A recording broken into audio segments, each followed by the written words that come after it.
Excellencies, ladies and gentlemen, dear guests, first of all, I'd like to welcome all the participants of the World Urban Forum in Baku and wish the forum success. We have probably the record number of registered participants. This morning I got information that we have more than 45,000 registered participants from 182 countries. So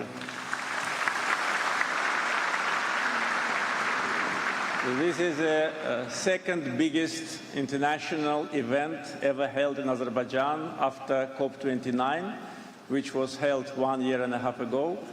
And I hope that the outcome of the WUF 13 will be as successful as COP29. I think that during these days in Baku, many of our guests who visited us for the first time will have opportunity to know our country, our city better, and to see with their own eyes what is being done in Azerbaijan with respect to urban development. Azerbaijan is situated between Europe and Asia, and always was and is the place where East meets West. And this also is reflected in our country's architecture. So if you walk inside the ancient walls of the old city of Baku and just cross the street, you will find yourself in absolutely modern surroundings of Baku Boulevard, which used to be free and now is more than 15 kilometers of the seaside promenade area. And next to that are the buildings of 19th century, which were designed and built by European architects. So this natural harmony in Baku between old and new, between the preservation of our historical heritage and need for urban planning and modernization, really is a vivid demonstration of the talent of our ancestors and how we are preserving our historical and architectural heritage. Urban planning, not only for Baku, but for many cities of Azerbaijan, is something which we are working on a daily basis. This year, by my decree, was declared the year of urban planning. I'd like to express gratitude to UN Habitat for their support in organization of this event, for cooperation, and for entrusting us with this very responsible duty to be a host of WUF 13. Since 2022, we, together with UN Habitat, held 3 national urban fora in Azerbaijan, in Agdam, Zengilan, and Khankendi, the cities which were under occupation for many years.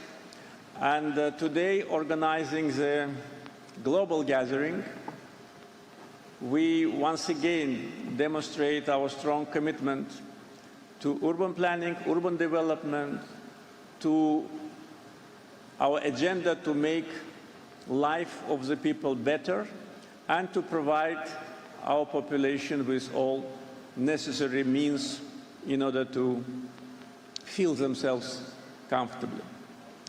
Not only Baku, but many of Azerbaijani ancient cities can be proud of their architecture. I will name just some of them. Shamakhi, once the capital of the state of Shirvanshah, the birthplace of the great Azerbaijani poet of 14th century Nasimi, has one of the oldest mosques in the world, which was built in 743. Nakhchivan, once the capital of the state of Atabeks, the birthplace of the great Azerbaijani architect Ajami Nakhchivani, has the monument built by him, which is called Mamina Khatun mausoleum dated 12th century. Ganja, one of the oldest cities in the world, the birthplace of another great Azerbaijani poet, Nizami Gencevi, of 12th century, today is developing at the same time like Baku, preserving its historical look.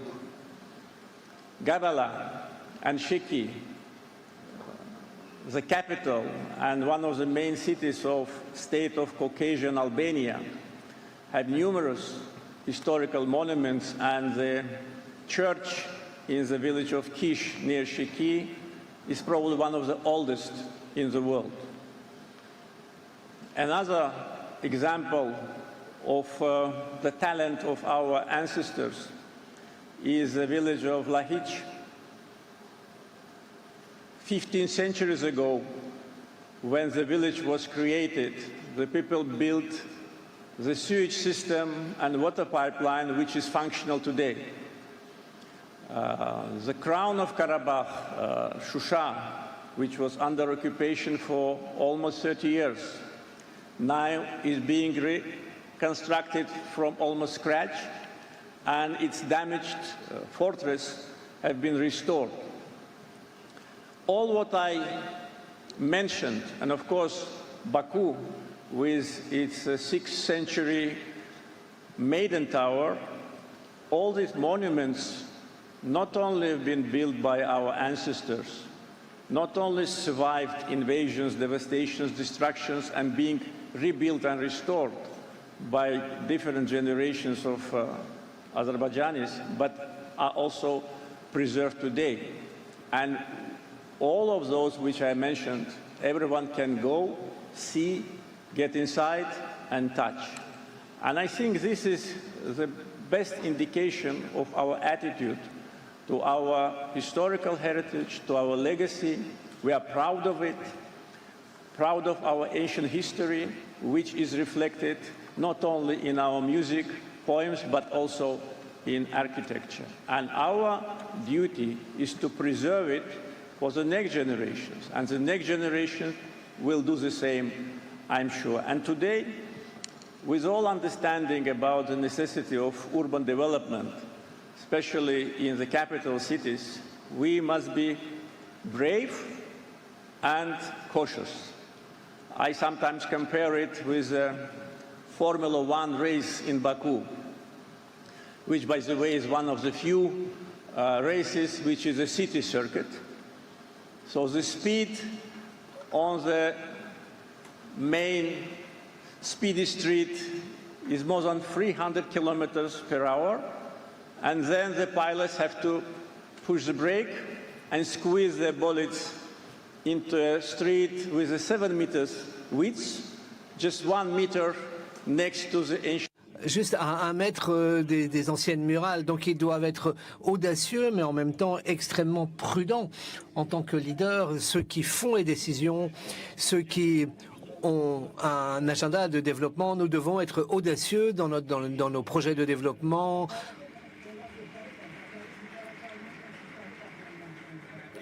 dans créer les meilleures conditions pour notre population dans la modernisation et en même temps être extrêmement prudent quand il s'avère de la préservation de notre patrimoine historique. L'une des principales tâches pour notre gouvernement actuellement, c'est la reconstruction de Zengezur oriental et le Karabakh, qui a été sous occupation étrangère pendant plus de 30 ans et qui a souffert une totale destruction et dévastation. Les observateurs internationaux et les visiteurs comparent Afdan avec Hiroshima. The Hiroshima of the Caucasus, because the city just did not exist. They were totally leveled to ground, and unlike Hiroshima, it was done not in one day as a result of atomic bomb, but it was done during 30 years of occupation when the buildings, historical buildings, and public buildings and houses were just dismantled, completely destroyed. So now the program of Big Return is being implemented, and the master plans for cities and villages are prepared. I can of course, bring a lot of figures, but we'll only bring two. The length of the tunnels which we are building now in 5 years. 70 kilometers have already been built, 5 more to be built, 435 bridges have been built out of 500. So this was done along with power stations, along with water supply, water storages, houses, schools, hospitals, free international airports, railroads, and this was done only in 5 years. And this is how the owners of the land,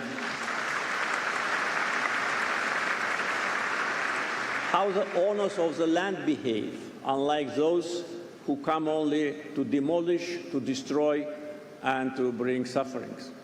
Today, more than 85,000 of Azerbaijanis already live in the former occupied territories. They work, they live, they study, and their employment is also one of the important targets in front of our government. So prior to building the apartments and private houses for them, schools and hospitals, of course we have to do demining, but at the same time we have to think about employment. So numerous industrial zones which are already created and will be created in those areas definitely will support the rapid return of hundreds of thousands of people who were deprived from their fundamental right to live on their own land. Talking about Baku, a couple of things more. We had to do a lot of environmental works.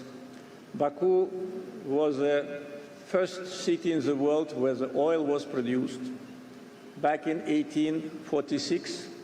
And throughout these 180 years, almost all these years, there was zero respect to environmental protection. So Baku was heavily polluted.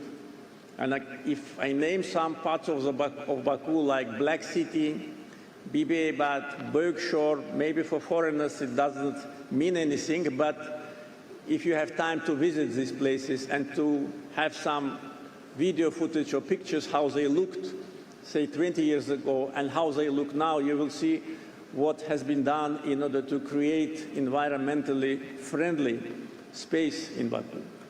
Instead of Black City, which was heavily polluted, and that is why it was called Black City, today we have White City, the model of urban development. It's a city inside the city. Another demonstration of urban development is a resort city, Sea Breeze, and I highly recommend our visitors to go there, especially those who like to swim in cold water. I know some of them there in this hall, to go just to see another example of the modern urban development.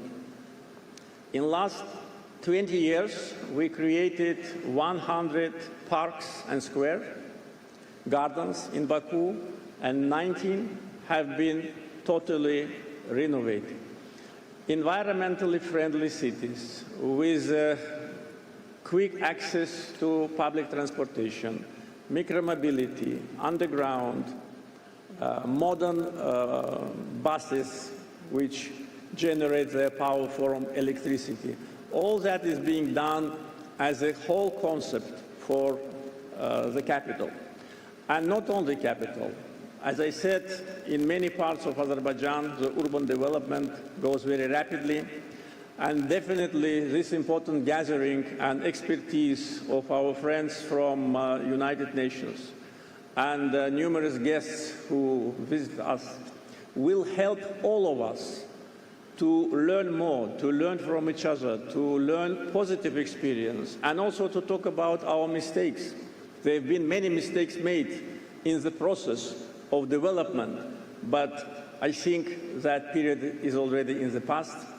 Don't want to take much of your time. I can also speak as a guide for Baku, but I think better will be for you to see everything with your own eyes. I wish all the guests pleasant stay in Baku and the World Urban Forum success. Thank you.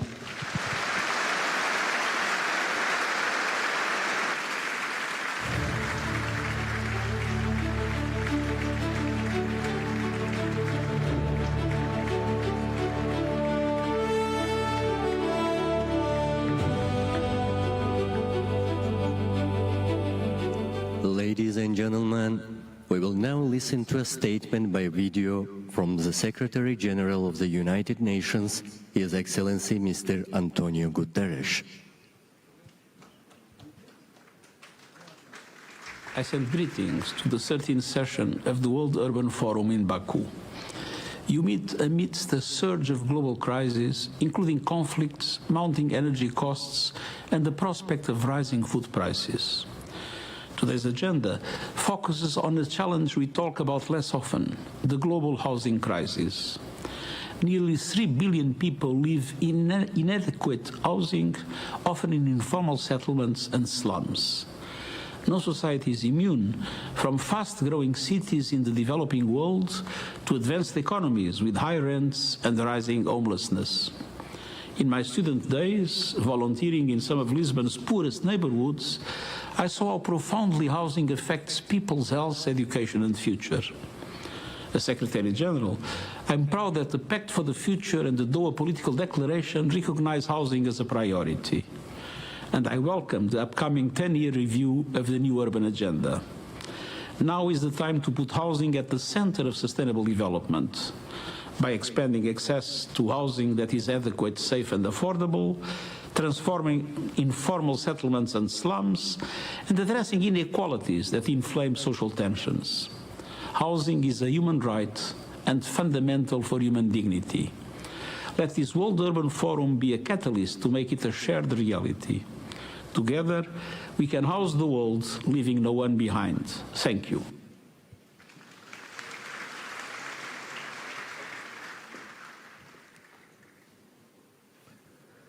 Ladies and gentlemen, we'll now listen to a statement by video from the President of the United Nations General Assembly, Her Excellency Ms. Anna-Lena Baerbock. Excellencies, ladies and gentlemen, affordable, safe and decent housing is a fundamental human right. It is the foundation of dignity, health, security and opportunity. Yet today, that foundation remains out of reach for far too many people, with more than 1.1 billion people still living in informal settlements or slums, and more than 300 million people homeless. The consequences extend far beyond housing alone. Without safe housing, health erodes. Education is disrupted, insecurity deepens, inequality hardens, and communities become more vulnerable to climate shocks and disasters. The 13th session of the World Urban Forum therefore comes at an important moment. It provides an opportunity to strengthen action on the housing crisis, while connecting that work to the broader challenge of sustainable urbanization. The participation of 28,000 people at this forum reflects both the depth of global engagement and the scale of the responsibility before us. Let us be clear, there are no simple solutions to a crisis of this scale. Building more houses is necessary, but it will not be enough on its own. What is required is a systematic approach that connects housing with infrastructure, basic services, climate resilience, financing, and inclusive planning. Such an approach also depends on broad participation, because sustainable urban development cannot be delivered by governments alone. It requires local authorities, communities, civil society, the private sector, and experts, as well as residents themselves, to help shape the cities in which they live. Indeed, people should therefore be treated not only as beneficiaries of development, but also as active contributors to it. In this regard, the new urban agenda remains our shared blueprint.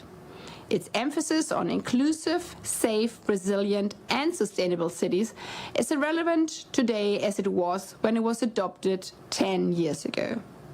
This anniversary offers an opportunity, an important opportunity, to assess where progress has been made, where gaps remain, and how implementation can be accelerated.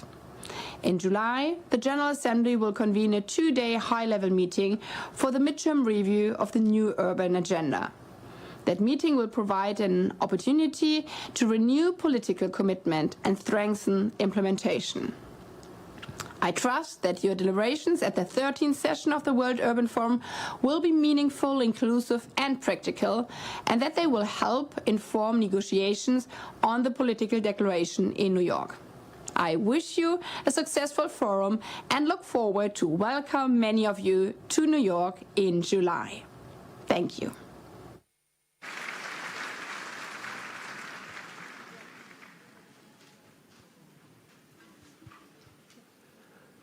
Ladies and gentlemen, please welcome the President of the United Nations Habitat Assembly, His Excellency Mr. Na Kor-ming, for his opening statement.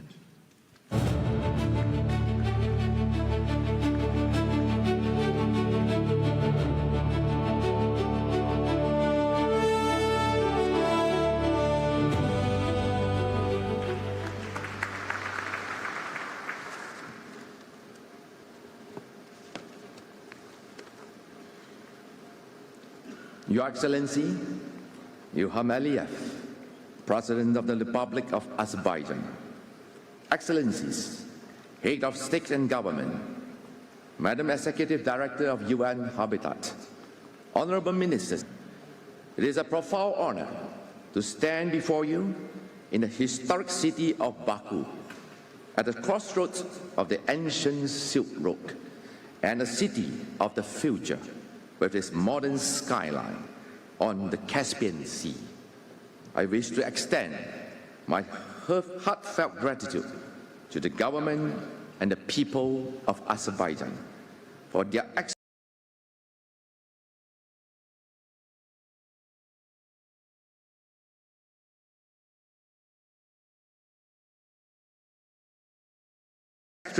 extraordinary hospitality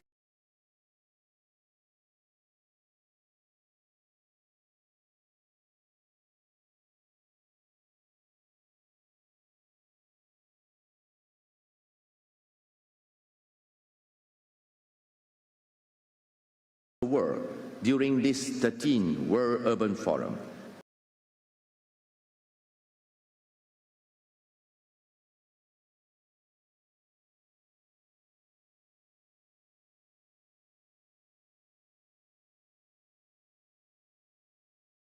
Let us recall a fundamental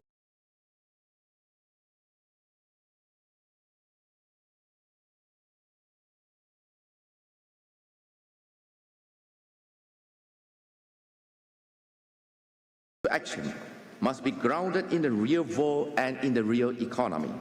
It might be aspirational to want to house the world, but we will only be boiling the ocean if we do not have the political will, the right policy, and the economic resilience to build and house all our citizens. According to UN Habitat, the world is facing a global housing crisis, affecting nearly 2.9 billion people, with 1 in every 4 people living in informal settlements. Furthermore, over 2 billion urban dwellers will be impacted by an increase of at least 0.5 degrees Celsius by 2040. For those trapped in inadequate housing, these are not just numbers. They represent a critical threat to survival. As President of the UN Habitat Assembly, I see these pressures converging. Yesterday, over 80 ministers gathered here for an informal ministerial meeting to prepare for the high-level midterm review on the new urban agenda in New York. All of us, in our own way, are grappling with similar urban challenges. However, if we unite, I'm here to tell you that we do not to face it alone. Instead, let us double our efforts to localize the implementation of the new urban agenda to achieve the Sustainable Development Goals. As you know, the Habitat Assembly established the Intergovernmental Working Group on Adequate Housing for All. This is our historic platform for multilateral cooperation, the bridge that connects global policy to local delivery. Excellencies, while I stand here as President of the Assembly, I'm also guided by the experiences of my home nation, Malaysia. This journey implementing the new urban agendas is guided by our Malaysia Madani vision. We have delivered over 1.1 million affordable homes, achieving a 77% home ownership rate. We have also surpassed our green targets with the planting over 115 million trees. Furthermore, 60% of the local authorities have completed voluntary local reviews, providing that when government is strong and communities are empowered, the SDGs move from the policy to positive impact on the ground. Excellencies, I ask you today, when you look at your city maps, do not just look at roads and zones. See the faces. See the young entrepreneur in a slum who need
Evi, Azgib la Sidi, means every home is their own center of the world, their sanctuary.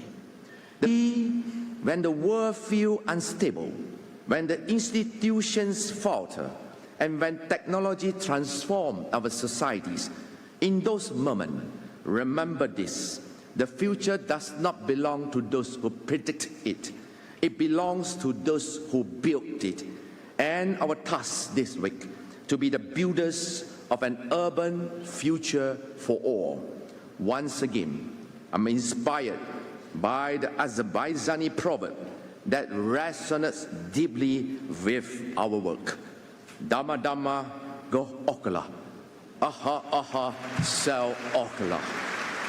Drop by drop, a lake is formed, and by flowing, a river is made. Let us take the wisdom from the Azerbaijan and make this a better world. So every policy you debate, every partnership you forge, and every commitment you make in the Baku call to action is a drop of hope. Together, let us create a river of action that carries us towards a future, and no one and no place is left behind. I hereby wish you all a productive and transformative Wolf 13. Thank you, terima kasih, Chok Sakalun.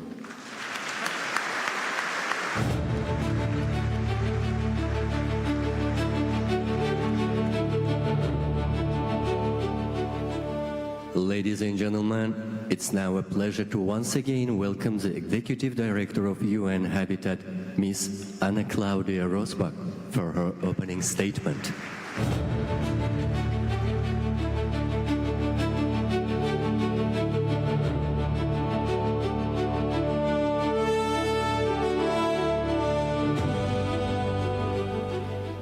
His Excellency Dr. Ilham Aliyev, President of the Republic of Azerbaijan, His Excellency Mr. Ga Korming, President of the United Nations Habitat Assembly, Excellencies, Heads of States and Governments present, Ministers, Honorable Representatives of Member States and local authorities, distinguished colleagues and guests, all protocols observed. Let me correct my initial welcome. I wanted to say welcome to a sunny day in Baku. It is Monday. Well, know that we all have to work this week, and very hard. Excellencies, we may not know what the future holds, but we do know the realities people face today: the climate crisis, displacement, conflict, and destruction. Amid these challenges, over 1 billion people still live in precarious conditions, without reliable access to water, sanitation, electricity, decent work, or education, trapped in poor health conditions where disease spreads and children suffer most. This is the world where most people will soon live in cities. Cities where many young people, older persons, migrants, and newcomers cannot afford to live. Cities where more people are pushed onto the streets and into informal settlements. Cities increasingly divided between those who have and those who do not. Excellencies, colleagues, it is no surprise that tens of thousands of us from communities around the globe to high-level leaders are gathered here in Baku to address one critical question: how, in this era of uncertainty, instability, and destruction, can adequate housing be made available to all? Despite the intense rainfall and thunderstorms that have affected parts of Azerbaijan in recent days, we could see that yesterday, Your Excellency, we have come together here in Baku with resilience. This is what we call for cities: determination and a shared sense of purpose. This is the reality of many cities today, and we deeply appreciate the team spirit, the quick reaction, and your flexibility that brought us today to this beautiful venue. Thank you so much. The level of interest and participation in WOOF 13 has been truly exceptional. Never before has a forum of this nature brought together such a vast and diverse global audience, reflecting the growing recognition that housing and sustainable urban development are central to our collective future. So, let us remind ourselves that collectively we are not starting from scratch. Across all regions, housing is becoming a central policy priority, linked to economic growth, social inclusion, and climate resilience. Across Africa, governments are advancing affordable housing, informal settlements upgrading, and infrastructure investment. In Asia and the Pacific, several countries are pursuing urban renewal, affordability, and large-scale housing expansion. In Latin America and the Caribbean, social housing and transit-oriented development are gaining momentum. In the Middle East, housing is increasingly tied to economic diversification and demographic change, while in Europe and North America, governments are strengthening affordable housing, rent regulation, and supply-focused reforms in response to growing urban pressures. Friends, as the world turns its attention to housing, let us also remind ourselves of the common principles and perspectives we already share. We recognize that the housing crisis is a crisis of equity, resilience, and human rights, and that the future of our cities will be shaped not by exclusion, but by inclusion. Cities cannot thrive when housing systems fall. We know that when people lose their homes, they lose far more than walls and roofs. They lose safety, livelihoods, and a sense of belonging. Recognizing that the right to housing is increasingly threatened by climate change, we also share a growing consensus that climate action and housing policy can no longer exist in separate conversations. Recovery begins with housing, and resilience begins at home. the homes we build today must withstand the climate realities of tomorrow. We therefore share the conviction that housing must move from the margins of policy to the center of global action. As we explore the economic and financial dimensions of housing, we collectively recognize that housing is a social necessity and also a powerful economic engine. Realizing the social and economic potential of housing requires financial systems that finance homes, not speculation. The midterm review of the new urban agenda has confirmed both the urgency of today's urban challenges and the enduring value of the commitments made in Quito. WOOF 13 is an opportunity to accelerate implementation through practical action, partnerships and investments. It is time to focus on solutions. What are the pathways to achieving adequate housing for all? Where have we gone wrong, and what must we do differently to move forward? Does UN Habitat have the solution to the global housing crisis? Do we have all the answers for the nearly 3 billion people living with inadequate housing, for the more than 1 billion living in slums, or 300 million people experiencing homelessness? I will not pretend that we do. But let me add this. Every one of you, without exception, holds a piece of the answer. And that is precisely what this collective effort is seeking. We do not take lightly the time, cost, and, dare I say, the climate impact of gathering here together. It is both our responsibility and our privilege to listen, learn from one another's experience, and bring our knowledge together. Baku must send a clear message to the high-level meeting of the General Assembly this July. We must move from recognizing the housing crisis to advancing the achievement of the SDGs through concrete policies, investments, and action. My hope is that we leave Baku with renewed confidence that, despite today's global challenges, adequate housing can be within reach for all, without exception. In closing, I would like to thank the government of Azerbaijan for hosting the 13th session of the World Urban Forum.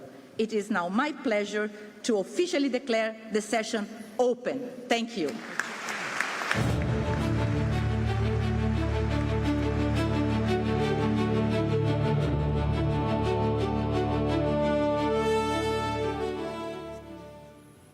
Ladies and gentlemen, we now have the pleasure to screen the official WOOF 13 video by the host country, Azerbaijan.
Excellencies, ladies and gentlemen, the World Urban Forum opening ceremony continues with voices shaping the conversation on the future of our cities across the world.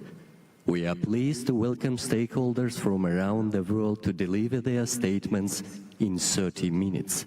Thank you.